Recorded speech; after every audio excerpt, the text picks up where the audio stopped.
Right now, somewhere outside your window, it's pitch black. You don't even notice. You've got a lamp, a phone, a streetlight 3 houses down, but turn all of that off. Every bulb, every screen, every glow for 100 miles, and you'd be standing in the same darkness that used to kill people. Not metaphorically. Actually kill them.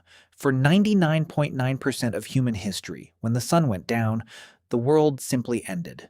No backup option. No, let me just check my phone real quick. Just black. Total. Suffocating dark. And somewhere in it, something with better night vision than you and a much bigger appetite. So here's the real question. When exactly did humans stop being afraid of the dark? And why does some leftover part of your brain still flinch at a noise in an unlit hallway, like it's bracing for a fight you don't even remember signing up for?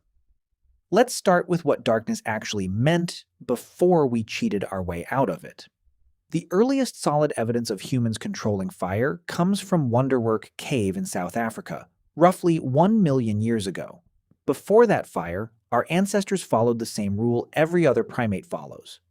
When the sun sets, you climb, you hide, you freeze. You do not move. Moving at night was a death wish because our eyes are embarrassingly bad in low light compared to literally everything trying to eat us. Leopards, hyenas, wolves, all of them could see just fine. We were the only animal in the food chain bringing a flashlight to a knife fight. Except, we hadn't invented the flashlight yet. Fire fixed that. Sort of. A campfire creates a rough 30-foot circle of safety.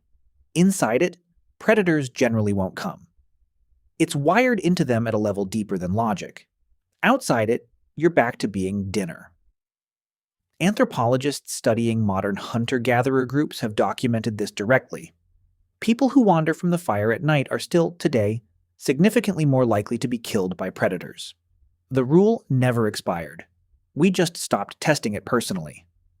But here's the part that's almost funny. In a bleak way. Fire didn't make darkness safe. It just gave humans a slightly bigger, slightly warmer cage to be scared inside of. And inside that cage, something unexpected happened.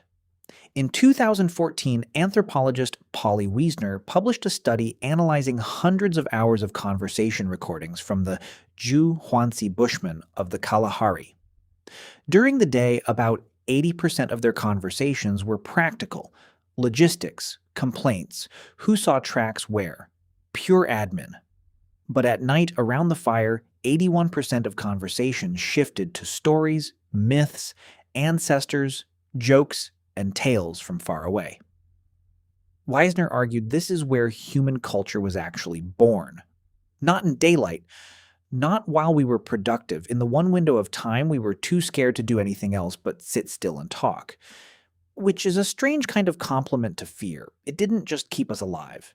It accidentally invented storytelling, religion, and probably the first guy who told an exaggerated hunting story to impress someone. Night also rewired how we slept, and this part nobody tells you. In 2001, historian Roger Ekirch spent 16 years going through over 500 historical references, court records, medical texts, even passages from the Odyssey, and found the same pattern everywhere. Before artificial light, humans didn't sleep in one block. They slept in two. First sleep, then an hour or two of quiet wakefulness in total darkness, then second sleep until dawn. Historians had been reading this for centuries and kept mistranslating it because nobody could imagine sleep working any other way. In 1992, psychiatrist Thomas Wehr ran an experiment that accidentally proved Ekirch right. He took volunteers, removed every artificial light from their lives, and gave them 14 hours of darkness a night. Basically, pre-electric conditions.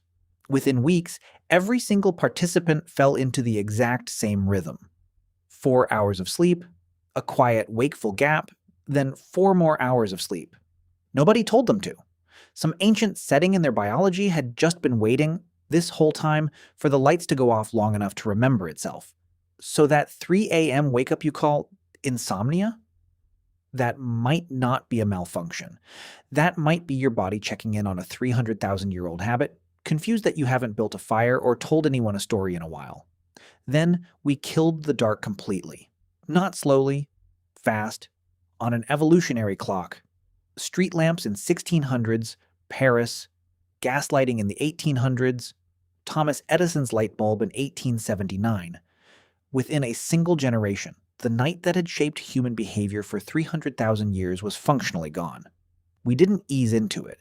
We just turned it off like a bad habit we were embarrassed about, and we lost something doing it. Modern humans get exposed to artificial light 7 to 8 hours after sunset, on average.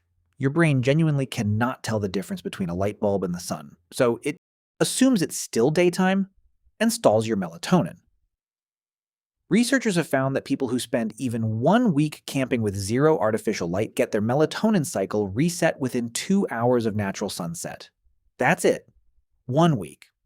And 300,000 years of programming wakes back up like it never left.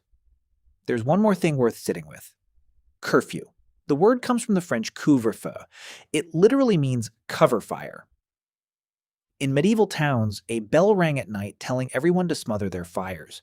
Not for safety, but because night was supposed to be dark. Night was when you slept, when you were vulnerable, when being outside without a lantern was, in a lot of places, actually illegal. We didn't just fear the dark, we legislated around it. And then, a few centuries later, we just stopped. So here's where we land.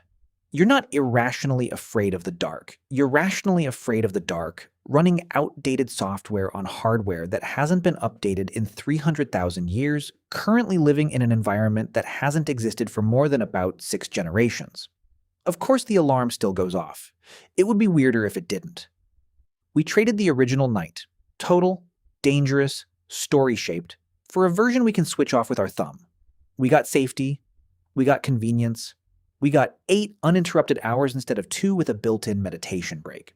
But somewhere in the last 150 years, we quietly lost the one thing that used to force us to sit still, stare into the black, and just think.